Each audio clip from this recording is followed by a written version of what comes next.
Before we begin, if you love stories of redemption and fated bonds, smash that like button and subscribe so you never miss a moment when the rejected become irreplaceable. Drop a comment telling me which pack you'd belong to, and let's dive into a story where one desperate signal changed everything. The Crescent Ridge Pack had always prided itself on tradition, on hierarchy, on the unshakable belief that strength determined worth and weakness deserved nothing but exile. For 3 years, Mira had lived on the absolute periphery of that belief system. A shadow among wolves, an omega whose scent was so faint that most pack members forgot she existed until they needed someone to blame for their own failures. She cleaned the pack house floors that others dirtied without thought, prepared meals that she was never invited to share, and endured the casual cruelty of wolves who saw her as less than nothing, a mistake in the bloodline that should have been called at birth. The Alpha, Cale Thornridge, was a figure she glimpsed only from distances that felt like chasms.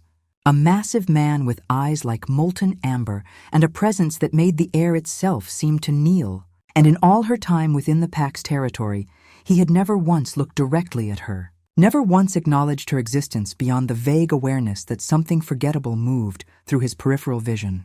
What no one knew, what Mira herself barely understood, was that her weakness was not absence but suppression, a genetic anomaly that her grandmother had whispered about in the days before dementia claimed her mind, telling stories of omegas whose power ran so deep it terrified the ancient wolves, whose gifts were sealed away behind walls of shame and rejection until the universe itself demanded their release.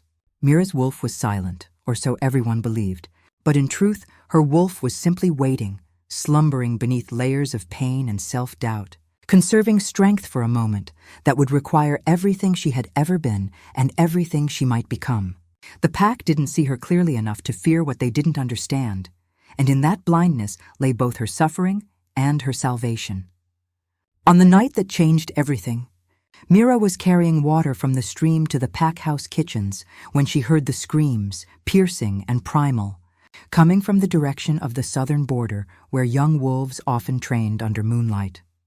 Her first instinct was to hide, to make herself smaller and more invisible, because omegas who inserted themselves into pack business were often punished for their audacity.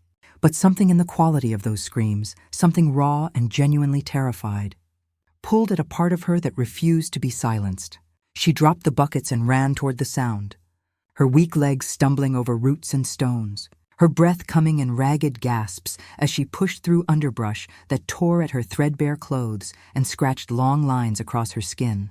When she broke through into the clearing, she saw 5 of the pack's adolescent wolves cornered against a rocky outcropping by something that should not have existed. A rogue shifter twice the size of any normal wolf, its eyes glowing with the sickly green light of corruption, its mind clearly lost to the feral madness that sometimes claimed those who lived too long without pack bonds. The young wolves were terrified, their limited combat training useless against a creature that fought with the mindless ferocity of the damned. And Mira could see in their wide eyes that they understood they were moments away from being torn apart.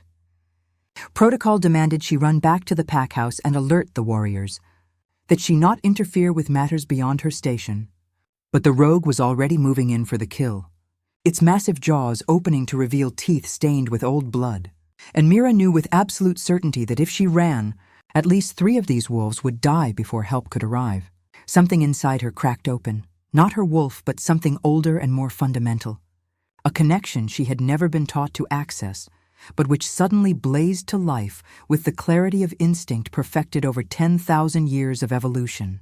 She opened her mouth and released a sound she had never made before, not a howl, but a signal, a frequency that bypassed conscious thought and spoke directly to the primal core of wolf consciousness, a distress call that carried not just fear but absolute authority, the kind of command that marked the difference between survival and extinction.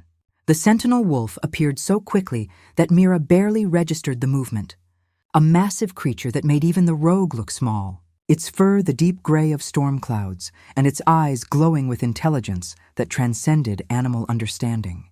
This was Cale's personal guardian, the beast that walked beside the Alpha's human form, the physical manifestation of his power and will, and it had responded to an Omega's call with the instantaneous obedience of a bond recognizing its missing piece. The Sentinel hit the rogue like an avalanche, all controlled violence and precise brutality, and within seconds the threat was neutralized. The rogue's neck snapped cleanly, while the young wolves watched in stunned silence. Then the Sentinel did something that made several of the adolescents gasp audibly. It turned away from its kill and walked directly to Mira, lowering its enormous head until its muzzle pressed gently against her trembling hands. A gesture of submission and recognition. That should have been impossible because Sentinel. Wolves bowed to no one except their bonded alpha. Mira felt the connection slam into place, like a key turning in a lock she hadn't known existed, a golden thread stretching from her core to the Sentinel and beyond it to somewhere distant, to someone whose presence suddenly filled her awareness with warmth and confusion and a possessive fury that made her knees weak. The Sentinel whined softly, a sound too gentle for such a massive predator, and began herding her away from the clearing with its body, guiding her through the forest with an urgency that suggested it knew something she didn't.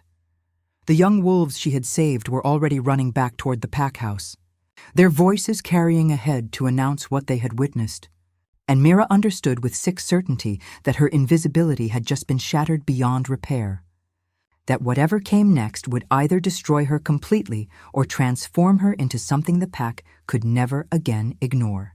Kale was in the middle of a territory negotiation with the Blackwater Pack's envoy when the Sentinel bond flared to life with such intensity that he dropped the document he was holding and staggered against his desk, his human mind suddenly flooded with images and sensations that made no sense, his wolf roaring to the surface with a possessive rage that nearly forced a shift right there in his office.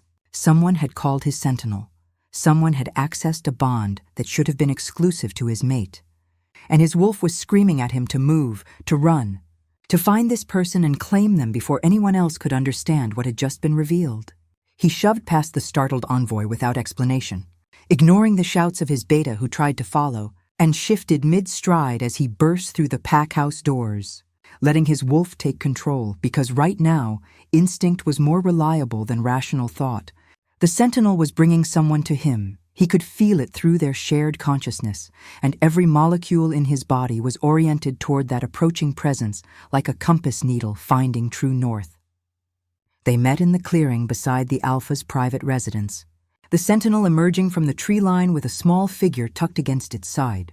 And when Kale's wolf eyes focused on her face, when he truly saw Mira for the first time, despite her having lived in his territory for years, the world seemed to tilt and resettle into a new configuration that made his previous understanding of reality look like a child's drawing.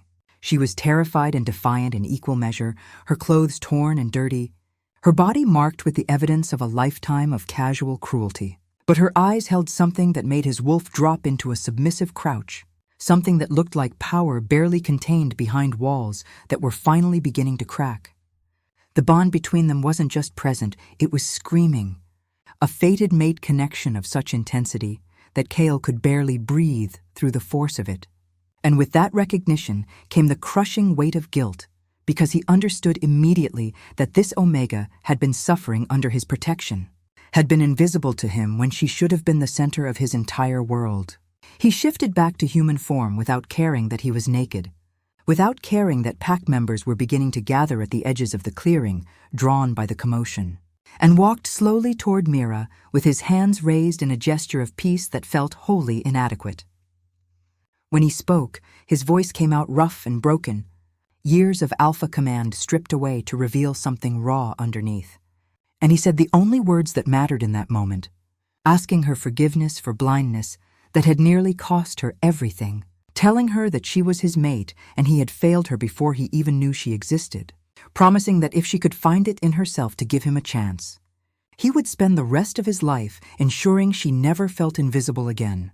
Mira stared at him like he was speaking a language she couldn't translate, her mind clearly struggling to reconcile the Alpha who had never looked at her with the man who was now looking at her like she was the answer to every question he had ever asked. The pack's reaction was immediate and divided, half of them shocked into silence by the revelation that their Alpha's mate had been living among them unrecognized, the other half whispering that this had to be some kind of mistake, because how could an Omega so weak, so unremarkable, possibly be destined for their leader? Kale heard every whisper with his enhanced senses and felt his wolf snarl in response, the urge to defend Mira's honor warring with the knowledge that actions would speak louder than any words he could offer.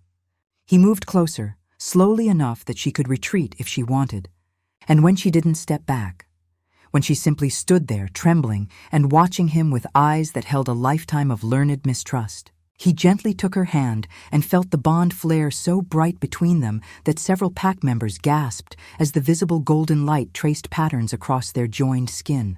The Sentinel positioned itself behind Mira, a living wall of protection.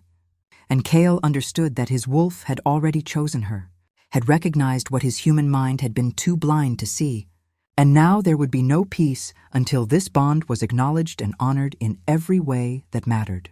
He led her toward his residence with the Sentinel following, ignoring the shocked faces and urgent questions, focusing only on the woman whose hand felt impossibly small in his, and whose scent was beginning to change as the bond's recognition triggered something dormant in her genetics, something that smelled like winter storms and wild honey and power that had been locked away for far too long.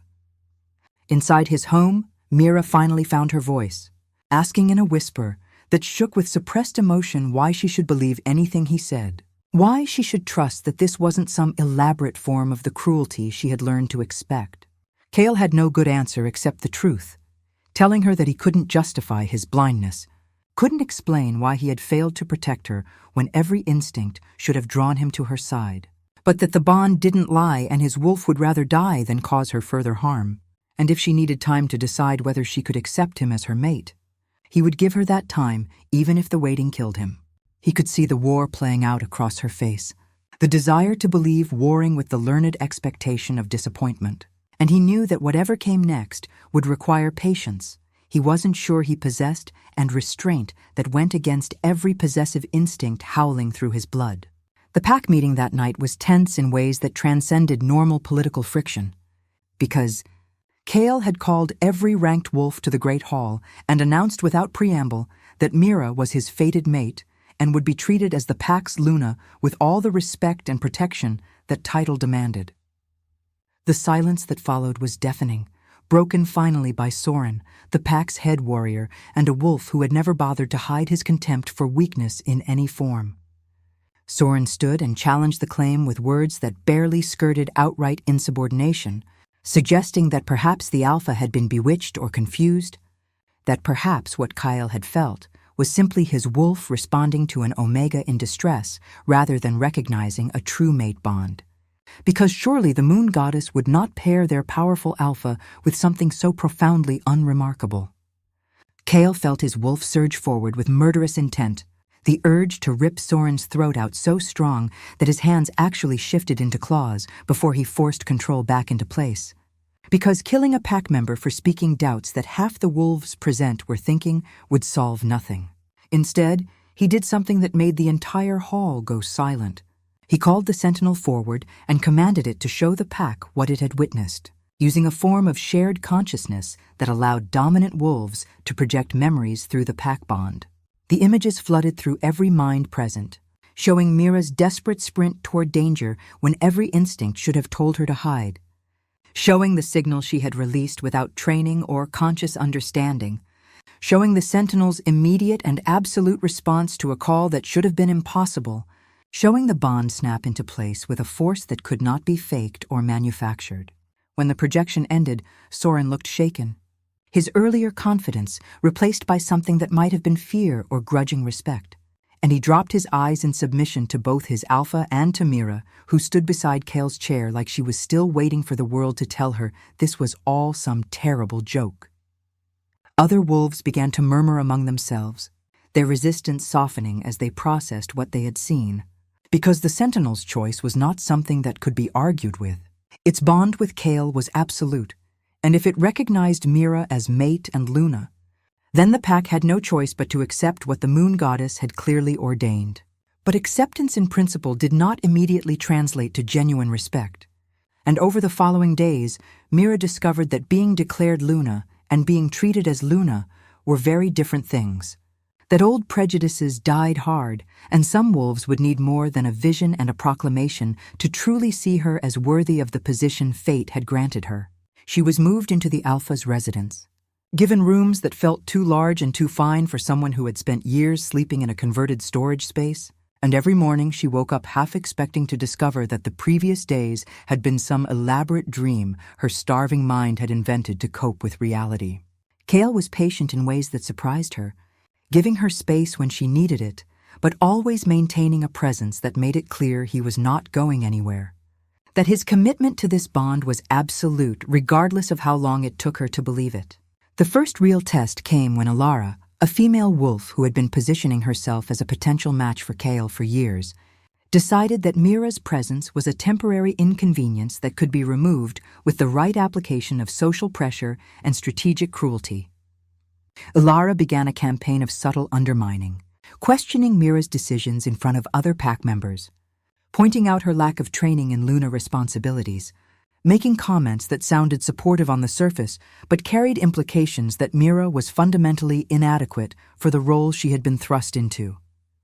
The other wolves watched this power play with varying degrees of interest and discomfort, waiting to see whether Kale would defend his mate or whether his protection would prove as inconsistent as his previous awareness of her existence. Mira endured it for 3 days before something inside her finally snapped, not into rage, but into a cold clarity that felt like her wolf finally stirring from its long sleep. She was in the pack house kitchen when Alara made another veiled comment about how unfortunate it was that Kale's mate lacked the strength and bearing that a proper Luna should possess. And instead of dropping her eyes and accepting the criticism like she had for years, Mira straightened her spine and met Alara's gaze directly. The words that came out of her mouth were quiet, but they carried a weight that made everyone in the room freeze, telling Alara that questioning the Alpha's mate was questioning the Alpha's judgment and the Moon Goddess's wisdom.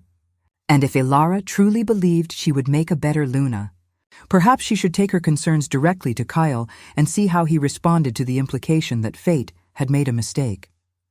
The kitchen went utterly silent, several wolves looking between Mira and Alara like they were watching a bomb count down to detonation. And Alara's face cycled through shock and fury before settling on a cold smile that didn't reach her eyes. She opened her mouth to respond, but before she could speak, Kale walked into the kitchen from the adjoining room where he had apparently been listening to the entire exchange. And the look on his face made Alara take an involuntary step backward. He didn't raise his voice, didn't need to. Simply asked Alara if she was comfortable enough in her position within the pack to openly disrespect his mate. Because if so, he would be happy to arrange for her to find a new pack where her opinions might be more valued. The threat was clear and absolute, and Alara submitted immediately, dropping her eyes and backing out of the kitchen with her confidence thoroughly shattered. After she left, Kyle turned to Mira with an expression that mixed pride and concern, asking if she was all right and telling her that she had handled that perfectly, that Aluna's authority came not from physical strength, but from the ability to command respect through presence and conviction. Mira felt something shift inside her with those words. A piece of her self-perception cracking apart to allow for the possibility that she might actually be capable of this. That the power she had always been told was weakness might simply have been waiting for the right context to reveal itself as something entirely different. The turning point came 2 weeks later when a threat emerged that made Alara's social maneuvering look like children's games. Because the Blackwater Pack's Alpha, Marcus Vane, arrived at Crescent Ridge's borders with a formal delegation and a barely concealed agenda that had nothing to do with the trade agreements he claimed to be negotiating. Marcus was old-school dominant, a wolf who believed that Omegas existed solely for breeding and service.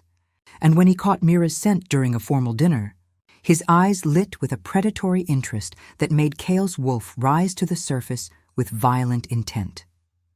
Marcus made comments throughout the meal that walked the line between diplomacy and insult, suggesting that it must be difficult for Kale to manage pack business with such an inexperienced mate, offering with false generosity to share some of his own Omega's training techniques since he had extensive experience in making such wolves useful to their packs. Kale's control was fraying with each word, his hands gripping the edge of the table hard enough that the wood creaked. But Mira surprised everyone by responding before he could, her voice calm but carrying an edge that made several pack members sit up straighter in their chairs. She thanked Marcus for his concern in a tone that made it clear she found his concern patronizing and unwelcome, then proceeded to redirect the conversation to the actual trade negotiations with a competence that suggested she had been studying Crescent Ridge's economic needs and capabilities far more thoroughly than anyone realized. Marcus looked surprised, then annoyed, then grudgingly impressed as Mira laid out a counter-proposal that addressed both packs' interests while firmly establishing that she was not some decorative Omega who could be dismissed or managed. The dinner ended with tensions high but agreements reached, and as Marcus prepared to leave, he made one final play that revealed his true intentions, casually mentioning that if Mira ever grew tired of playing Luna, his pack would be happy to offer her a position more suited to her natural station, that some wolves were simply meant to serve rather than lead, and there was no shame in accepting one's proper place. The insult was blatant enough that even the visiting Blackwater wolves looked uncomfortable, and Cale was on his feet with his wolf in his eyes before Mira's hand on his arm stopped him, her touch somehow conveying both gratitude for his defense and a request to let her handle this herself. She stood and walked around the table until she was standing directly in front of Marcus, her small frame looking almost comical next to his bulk. But the energy rolling off her was anything but amusing. It was old and vast and carried a pressure that made the Alpha's wolves back up instinctively. Mira told Marcus that she appreciated his offer, but she was exactly where she was meant to be, that the Moon Goddess's plans were not subject to the opinions of wolves who mistook cruelty for strength and submission for weakness, and that if he ever suggested again that she abandon her mate and her pack, she would take it as the declaration of hostile intent that it clearly was and respond accordingly. The air in the room seemed to vibrate with power that had no clear source, and several wolves later swore they saw Mira's eyes flash with a color that wasn't quite human and wasn't quite wolf, something in between that suggested her Omega status had always been a surface label for something far more complex. Marcus left without another word, his delegation hurrying after him with backward glances that mixed confusion and unease. And when they were gone, the Crescent Ridge wolves erupted into excited chatter because their Luna had just faced down a visiting Alpha without flinching and lived to tell the tale. Cale pulled Mira into his arms with a desperation that spoke to how close he had been to losing control and starting a war over her honor, whispering against her hair that she was magnificent and terrifying and everything he never knew he needed, that watching her claim her power was the most beautiful thing he had ever witnessed. That night, alone in their shared rooms, Mira finally let herself believe it, let herself accept that the bond was real and Cale's commitment was genuine, and the power stirring inside her was not something to be feared or suppressed, but something to be embraced and refined. She told Cale about her grandmother's stories, about Omegas whose gifts ran so deep that ancient packs had built entire traditions around protecting and honoring them, about the possibility that her weakness had always been strength, waiting for the right circumstances to emerge. Kyle listened with an intensity that made her feel truly seen for the first time in her life, and when she finished speaking, he told her that he would spend the rest of their lives helping her discover everything she was capable of, that her strength would never threaten him because true alphas were not intimidated by powerful mates, they were completed by them. The final challenge came from within, from Soren, who had been watching Mira's transformation with growing resentment, who believed that the pack's hierarchy was being corrupted by sentiment and fate, who decided that the only way to restore proper order was to challenge the bond itself by forcing Mira to prove her worth through combat, because if she couldn't defend herself in the most basic way that mattered to wolf society, what right did she have to lead them? He issued the challenge publicly during a pack gathering, knowing that tradition would force Cale to accept on Mira's behalf or allow her to face Soren herself, and either outcome would serve his purposes of demonstrating that this Luna was fundamentally unsuited to her position. Cale's fury was immediate and absolute, but before he could reject the challenge or offer to fight in Mira's place, she stepped forward and accepted it herself, her voice steady despite the fear that Cale could scent rolling off her in waves. She knew she couldn't win a physical fight against Soren, knew that his strength and training would overwhelm her in seconds, but she also knew that backing down would undo everything she had built, would confirm every doubt that still lingered in the pack's collective consciousness. Kale tried to argue, tried to convince her that she had nothing to prove and that he would gladly defend her honor. But Mira met his eyes, and he saw in them a determination that went beyond pride, a need to stand on her own that he understood even as it terrified him.